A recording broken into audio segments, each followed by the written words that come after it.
you stand a little open, that's okay. I don't like a little closed, although I'm starting to see some hitters do that. Okay? So we want to get the same feeling. We're probably never going to get quite the same feeling as when we were 90 degrees because we're not in the same position to get the same feeling.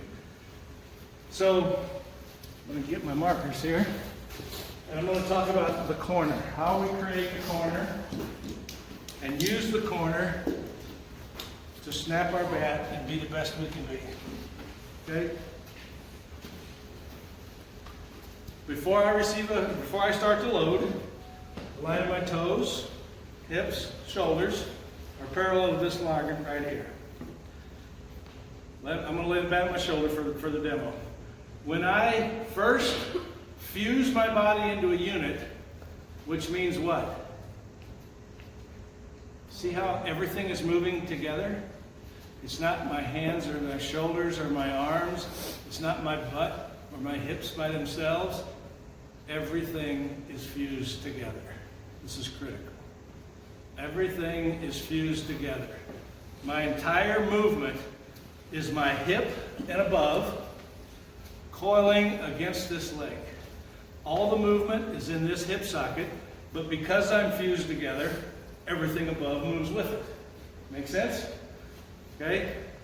Kids will skip this step over and over and over.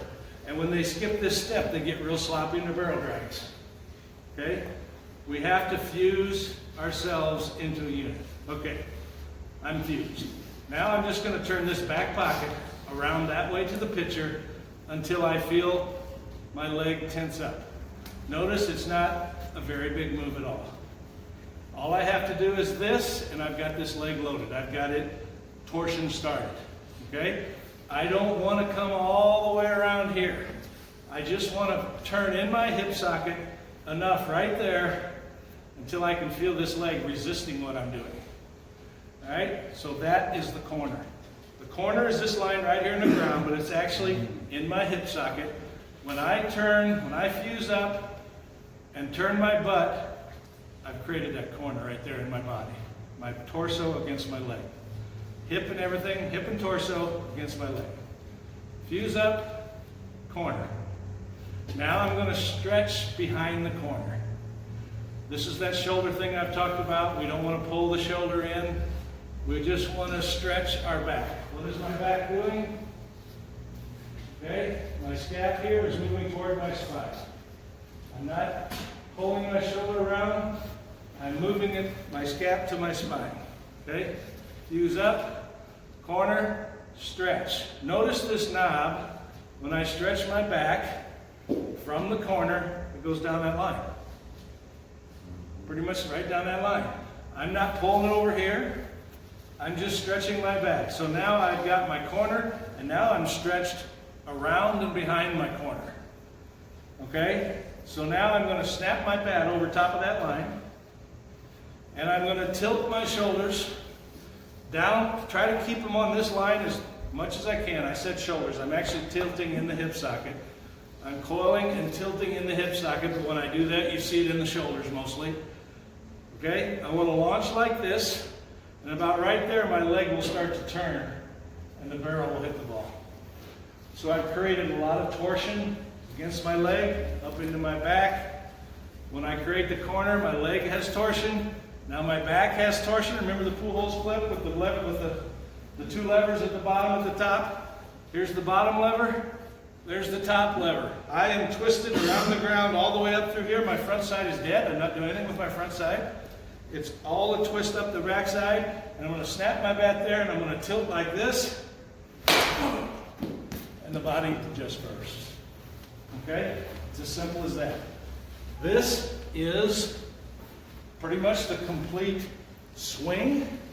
It's the no stride load of the body that snaps that we have to learn to do while we're moving in a game. We got to first learn this and then learn how to create it while we're moving. Okay? One more time, pay attention to every detail. First thing is I got to do what? Fuse up. Then I do what? Create my corner. I just turn my butt around this way to the pitcher. When I do that, my shoulders go to a little bit to the opposite field side of the pitcher, but I'm not moving my shoulders. Because I'm fused up, everything moves a little bit, and then I stretch it a little bit, and then I'm going to do this move right here, the move that we did with the poles when we first started today, and I'm going to snap my bat there, the move we did with the poles, the second move we did with the poles, okay? Fuse up, coil, stretch, snap, okay? Get to work, see if we can figure this out. Okay? Show me this. Just bounce back and forth. Okay? Alright? I think you're going beyond. When I coil and bounce, I go into my leg and it feels like my leg is pushing me out. Yeah, that's better. Okay, keep doing it, keep doing it, keep doing it, keep doing it. Okay, stop here. Stretch your back. Good, he lifted his bat and used his arms again. He needs a lot of this work here to figure out how those forearms, it could be a strength issue at his age where the forearms can't handle the bat yet, but we'll see. That was really good. Bounce it. Good, keep bouncing. I want to see you move as a unit. There you go. Okay, now stop back here. Stretch your back. Snap those hands. He lifted them. He does. All right?